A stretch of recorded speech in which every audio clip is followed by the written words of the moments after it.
তো এখন আমি যদি আমার বোনদের বয়সের মেয়েকে বিবাহ করি তাহলে দেখাশোনা করতে পারবে না। মোট কথা মনে হয় বোঝা জানে কথা, অভিভাবক। তাহলে আমি আপনাকে এখানে দেখাতে চাচ্ছি যে আর বোনের মা হিসাবে পেশ করতে চাচ্ছে তার বউকে, যে কাজটা মায়ে করে সেই কাজটা ওই মেয়েগুলোর ভাবি করবে। দুঃখিত, আমি যদি ধর্ম বুঝাতে না পারি তাহলে আমি অক্ষম। হাদিস বুখারী মুসলিম কিন্তু জাতিকে বুঝাতে পারলাম না, বা জাতি এসব কথার দাম দিল না, অথচ কথাগুলি মুহাম্মদ সাল্লাল্লাহু আলাইহি ওয়াসাল্লামের মুখের। তাকওয়া মানে কি? পাহারাদার। মা হচ্ছে মেয়েদের জন্য পাহারাদার। মেয়ে ছেলের উপর পাহারা দিয়ে ছেলে মেয়েকে মানুষ করে বিবাহ শাদীতে মরে যাবে, এরকমই পৃথিবী। দুইজন মিলে ছেলে মেয়েকে মানুষ করবে, পাহারা দিয়ে ছেলে মেয়ের বিবাহ দিয়ে দিবে, এই পর্যন্ত পাহারাদার, পরে দুনিয়া থেকে চলে যাবে। এটাই বাপ মায়ের জিম্মেদারি। কিন্তু বাপ হিসেবে তাকে আদর করে সবকিছু দিল, সতর্ক কোনোদিন করলো না, মা কোনোদিন সতর্ক করলো না। তাহলে এরা দুইজনই সংসার ধ্বংস করেছে, এরা দুইজনই ছেলে মেয়েকে ধ্বংস করেছে। এরা তিল চিল্লার নামে লন্ডন গেছে ধর্ম প্রচার করতে। ধর্ম এরকম নয় সম্মানিত দিনী ভাই বোন। 3 শ্রেণীর মানুষ জান্নাতে যাবে না। 1, নেশাদার দ্রব্য পান করে যে। 2, মহিলারা পুরুষের পোশাক পরে যে। 3, বাড়িতে বেহায়াইর সুযোগ দিয়েছে যে। মুআয ইবনে জাবাল রাদিয়াল্লাহু তাআলা আনহু বলেন, রাসূল সাল্লাল্লাহু আলাইহি সাল্লাম বলেছেন যে আন্না হাযাল আমরা বাদা নবুওয়াতুন রাহমা। শুনো, নেতৃত্ব শুরু হয়েছে নবী দিয়ে ও দয়া দিয়ে। প্রথম পৃথিবীর নেতা হলেন আদম আলাইহিস সালাম। আদম আলাইহিস সালামের নেতৃত্ব চলেনি আল্লাহর দয়া ছাড়া, নেতৃত্ব চলে নবী দিয়ে ও দয়া দিয়ে। ফুম্মা এখনো খেলাফাতুন রাহমা, তারপর নেতৃত্ব চলে খলিফা দিয়ে ও দয়া দিয়ে। উমার খলিফা, নবীর পরে যিনি, যারা দায়িত্ব পালন করে তাদের নাম খলিফা। তখনও দয়া লাগে, খেলাফত লাগে। তারপরে বলছেন ফুম্মা মুলকান আজুজান, তারপর নেতৃত্ব হবে জোরজার মুল্লুক তার। তারপরে নেতৃত্ব কিভাবে হবে? জোরজার মুল্লুক তার। তারপরে বলছেন আল্লাহ রাসূল সুন্না তাকুনু জাবরিয়াতান উতওয়ান ফাসাদান ফিল আরদে, তারপরে মানুষ নেতা হবে, হবেই, পিটিয়ে হবে, মেরে হবে, হত্যা করে হবে, টাকা দিয়ে হবে, বিপর্যয় সৃষ্টি করে হবে। ওকে নেতা হওয়াই লাগবে, সে যেভাবে হোক না কেন, এভাবে হবে। 4টে স্তর বললেন। এরপরে বলছেন যারা জোর করে নেতা হবে তাদের চরিত্র 4টে। 1, ইস্তাহিলুল হারিরা, রেশমি কাপড় পরবে। 2, অল খুমরা, মদ খাবে।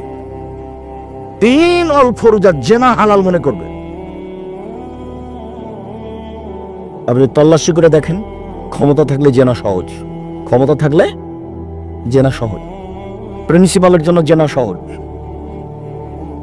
দায়িত্বশীলের জন্য জেনা সহজ, ক্ষমতাশীলের জন্য জেনা সহজ। এরপরে কিতা শব্দ ব্যবহার করেছেন আল্লাহ নবী, ওয়ায়ুসারুনা ওয়ায়ুরযাকুনা আলা যালিক, দিনান্দিন ধনী হয়ে যাবে। ওয়ায়ুসারুনা, ধনী হওয়াতে সাহায্য সহযোগিতা পাবে, কোনো সমস্যা হবে না। আমি কিন্তু অনুবাদক, মুহাম্মদ সাল্লাল্লাহু আলাইহি ওয়াসাল্লাম এভাবে বলছে। এদেশে একটা বই পাওয়া যায় কে বড় ক্ষতিগ্রস্ত, উঠিয়ে দেখেন, আছে আলোচনা। এদেশে একটা বই পাওয়া যায় উপদেশ, আপনার জন্য আমি লিখেছিলাম, আপনি নিয়ে দেখেন, এই আলোচনা ধারাবাহিকভাবে দেওয়া আছে। কালকে আলোচনা ছিল আপনাদের বাড়ির পাশেই। কি আলোচনা ছিল বলেন তো দেখি? 9 ধরনের নফল সালাত।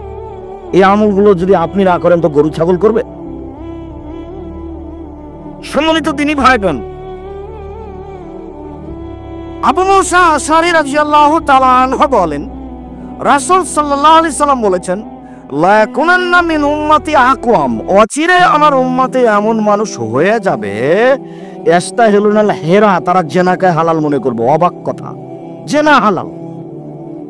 অল হারিরা, রেশমি কাপড় হালাল মনে করবে। অল খমরা, নেশাদার দ্রব্য পান করাকে হালাল মনে করবে। অল মাযিব, বাদ্যযন্ত্রকে হালাল মনে করবে। সব শব্দগুলো চলে এসেছে, কিয়ামতের লক্ষণ চলে এসেছে, বাদ্যযন্ত্র।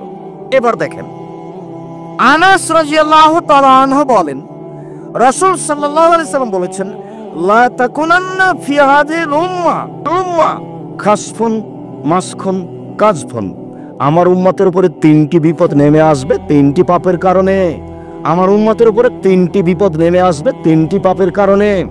আমার উম্মতের উপরে 3টি বিপদ নেমে আসবে 3টি পাপের কারণে। 1, ভূমিকম্প হবে।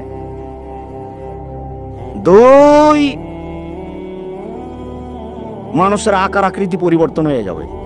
সন্ধ্যায় ছিল মানুষ, সকালে হয়ে যাবে বানর, সর হয়ে যাবে হবে। তিন, সর্ব ধরনের সমস্যা নেমে আসবে। জমি জায়গা কিনা যাবে না, দাম বেশি। রাস্তাঘাটে চলা যাবে না, গাড়ি ঘোড়া নেই। তেলের দাম বেশি, তেল কেনা যায় না, গাড়ি বন্ধ। সব ধরনের সমস্যা নেমে আসবে। মসজিদে মারামারি, মাদ্রাসায় মারামারি, দিন ধর্মের জায়গাতে মারামারি, আলেম ওলামাদের সাথে গন্ড, এরাই মারামারি করে, হইচই করে।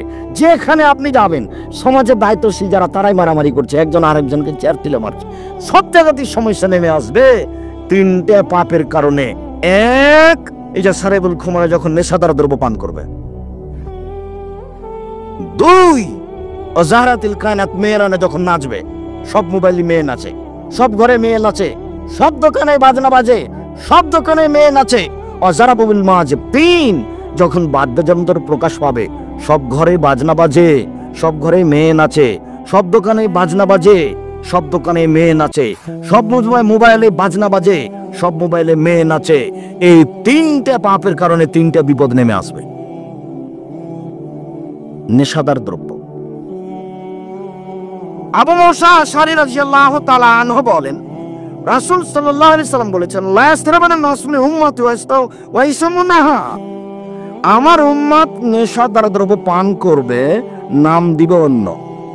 আমার উম্মত নেশাদার দ্রব্য পান করবে, নাম দিবে অন্য। এইখানে আপনারা নেটে একটু দুই ধরনের আলোচনা দেখছেন। আব্দুর রাজ্জাক সাহেব বলেছেন ঠান্ডা, পেপসি, আরসি, কোকাকোলা মদ হারাম। তখন আরেকজন বলছেন যে না, ঠান্ডা, আরসি, কোকাকোলা এগুলো মদ নয়। এইটা আপনারা দেখছেন। আপনি কি কোনোদিন তদন্ত করে দেখেছেন ঠান্ডা, আরসি, কোকাকোলা, পেপসি কিভাবে তৈরি হয়, কে তৈরি করেছে, কোথা থেকে এসেছে? যদি চায় এখন মানুষ দাওয়াত দিলে খাওয়া দাওয়ার পরে মানুষ আপ্যায়ন করে পেপসি দিয়ে, খাওয়া দাওয়ার পরে মানুষ আপ্যায়ন করে সিগারেট দিয়ে, আর গরিব মানুষের বিড়ি দিয়ে, জর্দা তামাক দিয়ে। এটা মানুষের আপ্যায়নের একটা অংশ। আমি তো আপনাদের ভালো মানগত খানা খাওয়া বগুড়াতে 30 বছর 32 বছর থেকে খাচ্ছি। তা আমি তো কোনোদিন আপনার বাসায় ঠান্ডা পেপসি দিয়ে আপ্যায়ন নিনি, গ্রহণ করিনি, মনে হয় নাই। কে জানি আপনি কোনো সময় ভুলে দিয়েছেন নাকি? আমি জেনে শুনে সজ্ঞানে কোনোদিন খাইনি। যদি আপনার ভালোবাসা অনেক, আমি আপনার ভালোবাসাকে ভুলিনি। যদি আপনি খুব ঘন ঘন এই গ্রামে ওই গ্রামে দাওয়াত দিতে চাচ্ছেন, কিন্তু আমি আসতে পারি না। এই ফুলকুটির একটা ছেলে জামিয়া সালাফে ডাঙ্গিপাড়ায় 10ম শ্রেণীতে পড়ে। এই প্রোগ্রামের জন্য ছেলেটা 1 বছর থেকে খুব কম করে হলো 150 থেকে 200 দিন আমাকে অনুরোধ করেছে। ও ফুলকোটের ছেলে, সেই জন্য ফুলকোটে আমাকে আসতেই হবে। ফুলকোটে আমি আসবো না এ কথা নয়, কিন্তু আমি সিরিয়াল সময় করতে পারি না। আমি আপনার কাছের মানুষের কথা ঠিক, কিন্তু আমাকে তো সিরিয়াল মেনটেন করতে হবে, আসতে তো হবে। আমি নিলাম, আসতে পারলাম না, তখন তো পরিবেশ আরো খারাপ হলো। আমার মদ খাবে, কিন্তু নাম দিবে অন্য। আমি বলছি যে ওনাকে তোমরা জিজ্ঞাসা করো যে জনাব, সেইগুলি কোনগুলি?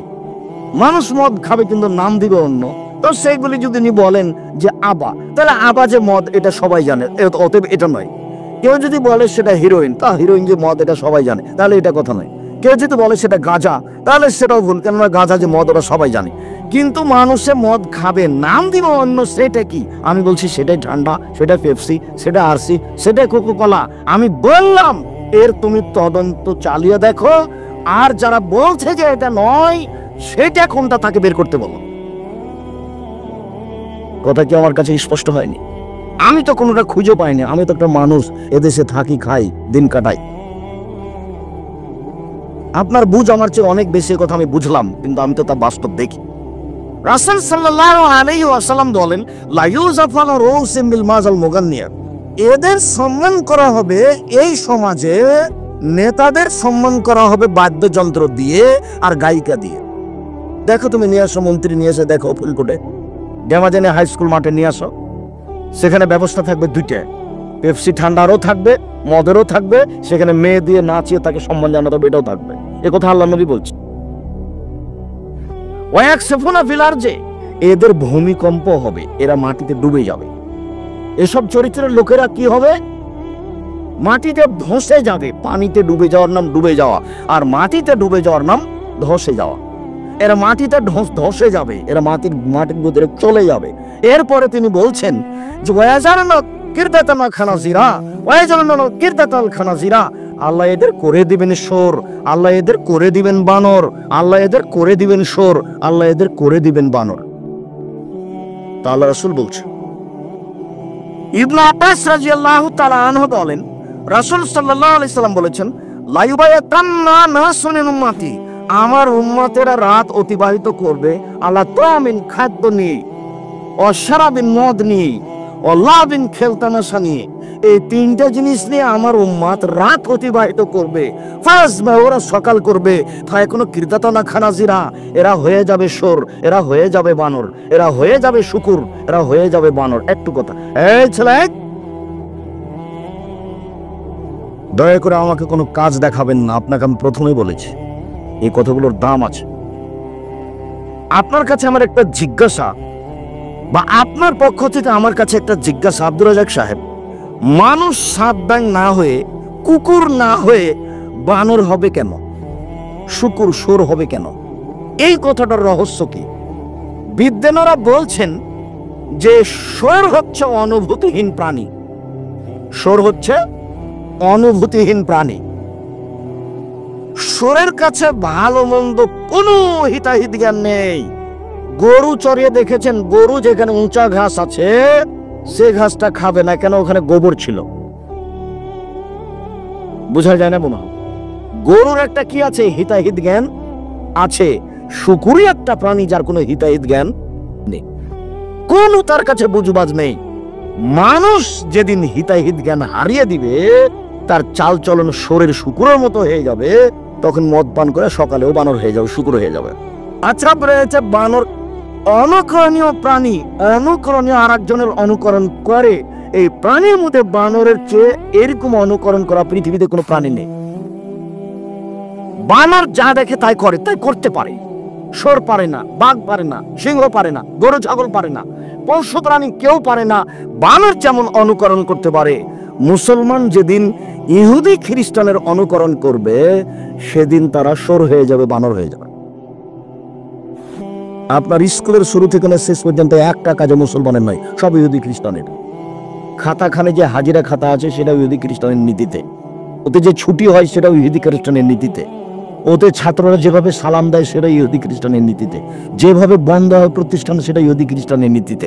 আপনি বিশ্বাস করেন, হাই স্কুল, প্রাইমারি, কলেজ, এটা হলো রবার্ট ক্লাইভের এনজিও, খ্রিস্টানদের এনজিও, ইহুদি খ্রিস্টানের এটা এনজিও এখন আমাদের কাছে স্কুল হয়ে গেছে। কয়েকদিন আগে আমি যখন বক্তব্য শুরু করি 90 সালের দিকে, 92-94 দিকে, তো এখন ব্রাক ছিল এনজিও, এখন ব্রাক হয়ে গেছে একটা ভালো শিক্ষা প্রতিষ্ঠান। এখন ব্রাক স্কুল কি হয়ে গেছে? একটা ভালো শিক্ষা প্রতিষ্ঠান হয়ে গেছে। মোবাইল চলে না তার ব্রাকের নীতি ছাড়া, মহিলার কণ্ঠ দেয়া মোবাইল চলে, অবাক ইনকামের পথ, কথা আসলেও কাটে, গেলেও কাটে, এবং সবাই তাতে জিম্মি। আব্দুর রাজ্জাক সাহেব, আপনিও। সব নিয়ম কানুন যেদিন ইহুদি খ্রিস্টান হয়ে যাবে, সেদিন মানুষ সকালে ঘুমিয়েছে, সন্ধ্যায় ভালো, সকালে কি হয়ে যাবে? বানর, শুকুর হয়ে যাবে। মানুষের অনুভূতি বলে কোনো জিনিস থাকবে না। বাপ বেটা, মা বেটি একসাথে টিভির সামনে বসে আছে, ল্যাংটা মেন আসছে, কারোর কাছে কোনো অনুভূতি কাজ করে না। এক সময় বেটা বাপের সামনে সিগারেট খেতে অসুবিধায় মনে করতো, বা মা বেটি এক জায়গাতে থাকলে একটা উলঙ্গ ছবি দেখতে খারাপ লাগতো, এখন আর লাগে না, ওটা গায়ে সয়ে গেছে, সহ্য হয়ে গেছে। কেন সহ্য হলো?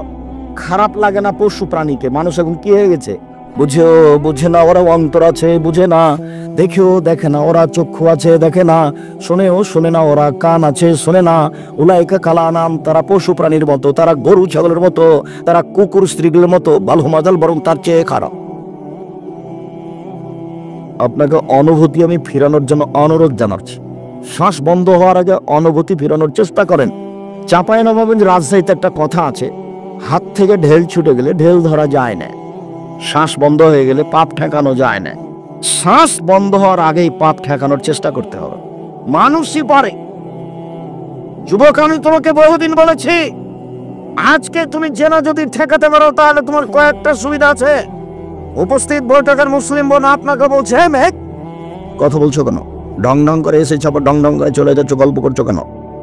এই ছেলে তোমাকে বলছি, তুমি তোমার ভাবিকে নিয়ে মোটর সাইকেলে করে ধর্ম বক্তব্য শুনতে এভাবে এসেছো? ভ্যানে চড়ে এসেছো চাপাচাপি করে? তোমার মা আর তোমার স্ত্রী তো আর তুমি থাকবে, ভ্যানকে মেরে খেয়েছো, আরো অনেক আছে, টাকা খরচ হয়েছে, তাতে কি আছে? ধর্মীয় পরিবেশে বেঁচে থাকার চেষ্টা করো। তুমি হিন্দু নও, তুমি ইহুদি নও, তুমি খ্রিস্টান নও, তুমি মুসলমান। একটা নীতি আছে। এই ধর্মে এক গ্লাস পানি পান করলে কয়টা নিয়ম লাগে? 5টা। তাহলে এই ধর্মের একটা নীতি আছে। এ দোয়া পড়ে ঘুমায়, দোয়া পড়ে উঠে, এ পেশাব করলে দোয়া পড়ে, পেশাব থেকে উঠলে দোয়া পড়ে, এ রাস্তায় চললে তাসবিহ পাঠ করে, একটু পানি খেলে কিছু খাইলে বিসমিল্লাহ বলে, খাওয়ার শেষে আলহামদুলিল্লাহ বলে। তার মানে এর ধর্মীয় নীতি আছে ভিন্ন। প্রত্যেকটা কাজ এই নীতির উপরে করে। মসজিদে ঢুকলে দোয়া পড়ে, বের হলে দোয়া পড়ে। জুতাটা পরে তো নিজ স্বাধীনতায় পড়ে না, বাম পায়ের জুতা পরতে পাবে না, তাহলে ও স্বাধীন। আগে কোন পায়ের জুতা পরতে হবে? ডান পায়ের করতে হবে। খোলার সময় ও স্বাধীন নয়। খোলার সময় কোনটা আগে খুলবে? বামেরটা আগে খুলবে। মসজিদে ঢোকার সময় আগে তো ডান পা দিতে হবে, কিন্তু খুলতে হবে বামেরটা। কিভাবে ঢোকবেন? বেকায়দা দেখা যাচ্ছে, উল্টা হয়ে গেছে। একজন মাওলানা, ওনাকে ছাত্ররা জিজ্ঞাসা করেছে, ওস্তাজি কেমন হয়ে গেল? মসজিদে তো ঢোকার সময় ডান পা আগে দিতে হবে, তো জুতাটা আগে তো বামের খুলতে হবে, এটার কি উত্তর? তখন উনি বলছেন, সেই তো আমি তো এখন বলতে পারছি না। আচ্ছা ঠিক আছে, পরে বলবো। তো পরে আবার ছাত্ররা বলছে, ওস্তাজি আমাদের সিদ্ধান্ত পেয়ে গেছি, আমরা পেয়ে গেছি। কিভাবে পেলে? আপনাকে দেখলাম আপনি যখন মসজিদে ঢুকলেন তখন বাম পায়ের জুতাটা আগে খুললেন, পাটা জুতার উপরে রাখলেন,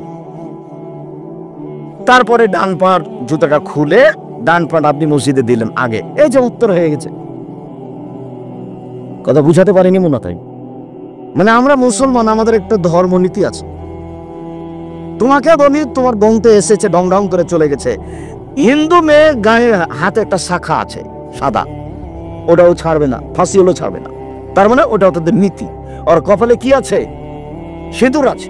বিবাহ হয়ে গেছে, সিঁদুর দিবেই, ওটাও করবেই। কপালে টিপ আছে। হিন্দু মেয়েদের বিবাহ করার 10টা পদ্ধতি আছে। তার একটা পদ্ধতি হলো রাক্ষসী বিবাহ। লোকটা তার মেয়ের বিবাহ তোমার সাথে দিবে না, তুমি জোর করে বিবাহ করতে চাচ্ছ, তুমি তার কপালে টিপ দিয়ে দাও, বিবাহ হয়ে গেছে। এর নাম রাক্ষসী বিবাহ। টিপ এসেছে হিন্দুদের পক্ষ থেকে। মুসলিম মেয়েরা কখনো কপালে টিপ দিতে পারে না। মুসলিম মেয়েরা নখে নেইল পলিশ দিতে পারে না। নেইল পলিশ দেওয়া হচ্ছে ইহুদি খ্রিস্টানদের পতিতালয়ের মহিলাদের বৈশিষ্ট্য। নেইল পলিশ দেওয়া কাদের বৈশিষ্ট্য? ইহুদি খ্রিস্টানদের পতিতালয়ের মেয়েদের বৈশিষ্ট্য নখে নেইল পলিশ দেওয়া, যারা পতিতালয়ে থাকে ইহুদি খ্রিস্টানদের। মুসলমান মেয়েরা নখে নেইল পলিশ দিতে পাবে না। দিবে কি? মেহেদি দিবে। হাতের নখে তো দিবেই, পায়ের নখে দিতে বাধ্য। একজন মহিলা আল্লাহ রাসূলের কাছ থেকে একটা পত্র দিয়েছে আল্লাহ রাসূলের হাতে।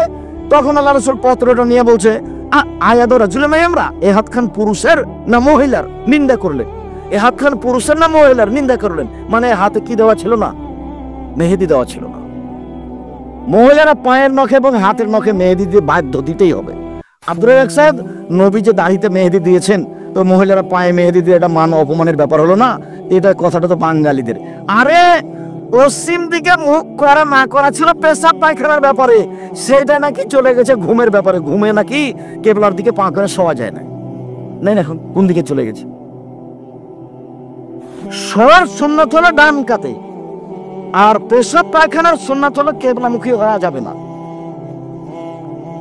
ঘুমানোর সময় কেবলার দিকে পা করা যাবে না, এটা কথা ছিল না, আমরা জোর করে নিয়েছি। বগুড়াতে না নওগাঁতে কোথায় একদিন প্রোগ্রামে এসেছি, তো কেবলার দিকে পা করে আমি শুয়ে আছি। তখন লোকটা বলছে যে এই হুজুরের বক্তব্যই শুনবো না।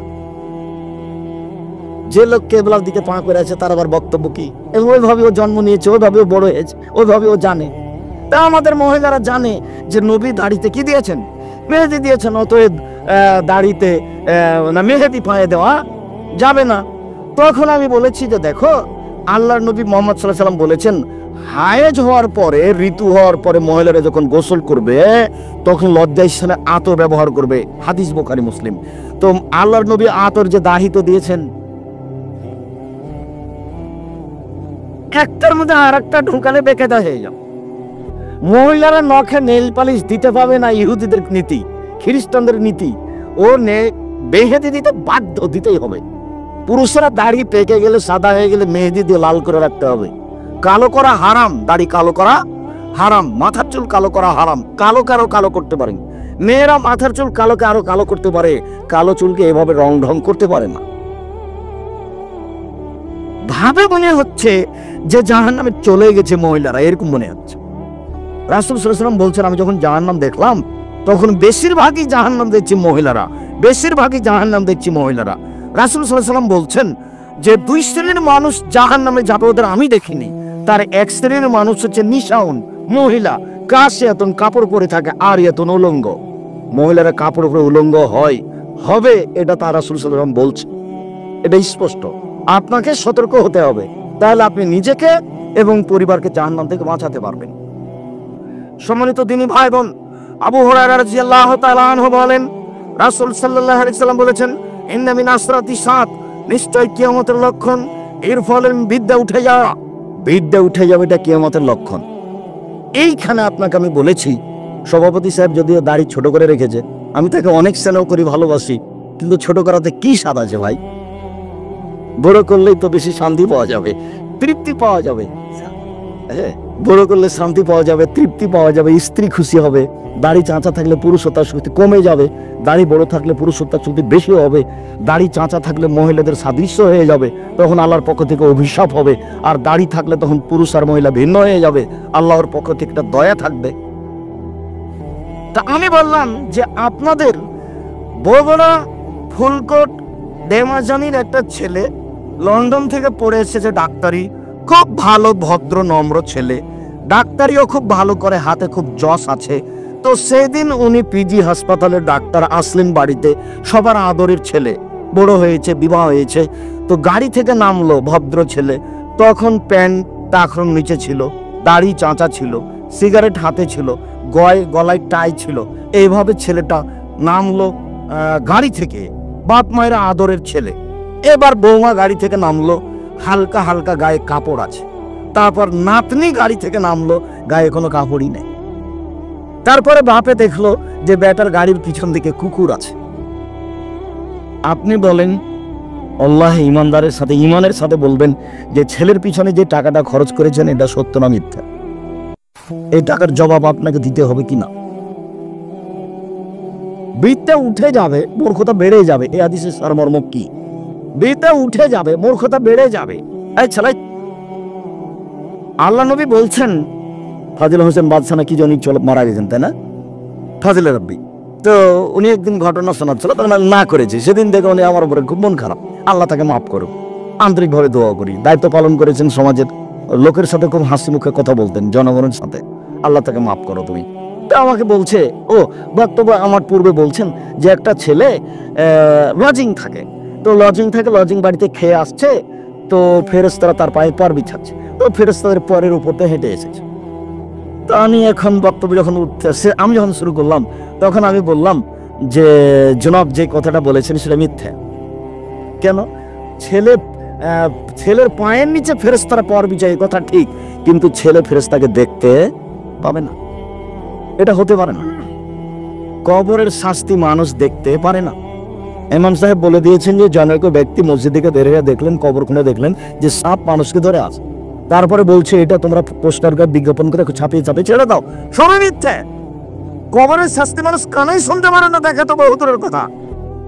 কবরের শাস্তি আপনার ওই করে, ওই অবস্থা নকল করে ভিডিওতে দেখা হারাম। সম্মানিত দিনী ভাই বোন, একেবারেই সম্পূর্ণ উল্টা। আমি বললাম তোমার কথা বলছে ছেলে, তোমার কথা বলছি। তুমি যাচ্ছ তোমাদের বগুড়া কলেজে, তোমার টাকনুর প্যান্ট, নিচে প্যান্ট আছে, দাড়ি চাঁচা আছে, তোমার হাতে একটা সিগারেট আছে, তুমি কলেজে যাচ্ছ, বলো তো তোমার পায়ের নিচে কি ফেরেশতা পর বিছাচ্ছে? তা আল্লাহ নবী যে বলছেন যে শিক্ষা অর্জন করে তার পায়ের নিচে ফেরেশতা পর বিছাই, হাদিস তো সত্য। তোমার বোন ফুলকোটে আছে, পড়াশোনা করে, ভালো মেধাবী মেয়ে, নগ্ন পোশাকে কলেজে যাচ্ছে, হাটে বাজারে চলে যাচ্ছে, ও যে পড়াশোনা করার জন্য যাচ্ছে, তো ওই মেয়েটার পায়ের নিচে কি ফেরেশতা পর বিছাচ্ছে? তা আল্লাহ নবী যে বলেছেন যে বিদ্যা অর্জন করে তার পিছনে ফেরেশতা পর বিছায়, কথা তো সত্য। আল্লাহ নবী বলছেন যে বিদ্যা অর্জন করে ওর জন্য আকাশ ক্ষমা চায়, ওর জন্য জমিন ক্ষমা চায়, ওর জন্য পৃথিবীর সব কিছু পদার্থ, জড় পদার্থ সব কিছু তার জন্য ক্ষমা চাই। ও শিক্ষা অর্জন করছে তাই মাইকের এটা ক্ষমা চাচ্ছে, ও শিক্ষা অর্জন করছে তাই হাতের এই কাগজগুলো ক্ষমা চাচ্ছে, ওর জন্য ক্ষমা চাচ্ছে মাছের পানির পেটে মাছ, ওর জন্য ক্ষমা চাচ্ছে গর্তের মধ্যে পিপিলিকা। এইভাবে মোহাম্মদ সাল্লাল্লাহু আলাইহি ওয়াসাল্লাম বলেন। তো তোমার জন্য কি ফেরেশতারা ক্ষমা চাচ্ছে? তোমার কি ধারণা তোমার বোনের জন্য কি ফেরেশতারা ক্ষমা চাচ্ছে? দেখো, নিজের বুঝ আমার উপরে চাপিয়ে দিও না। বিদ্যা উঠে যাবে এটা কিয়ামতের লক্ষণ, মূর্খতা বেড়ে যাবে, বর্ষণ হবে এটা কিয়ামতের লক্ষণ। আমরা জানি যে বৃষ্টি বর্ষণ হয়, কিন্তু মুহাম্মদ সাল্লাল্লাহু আলাইহি ওয়াসাল্লাম কি বলছেন? বলছেন যে মূর্খতা বর্ষণ হয়। এ অবাক কথা নয়? ই কোন কথা হলো? মূর্খতা কিভাবে বর্ষণ হয়? বৃষ্টি বর্ষণ হয়। মুহাম্মদ সাল্লাল্লাহু আলাইহি ওয়াসাল্লাম বলছেন যে মূর্খতা বর্ষণ হয়, তার মানে মানুষ পশু প্রাণীর মতো হয়ে যাবে। সভাপতি সাহেব বলছেন যে ভাই, জেনার আর মেয়ে পালিয়ে যাওয়ার বিচার করতে করতে আমি হয়রান হয়ে গেলাম। আর এই বাপে ছেলেকে জমি লিখে দিয়েছে, মাকে দেয়, বেটিকে দেয়নি, হজ করতে গেছে।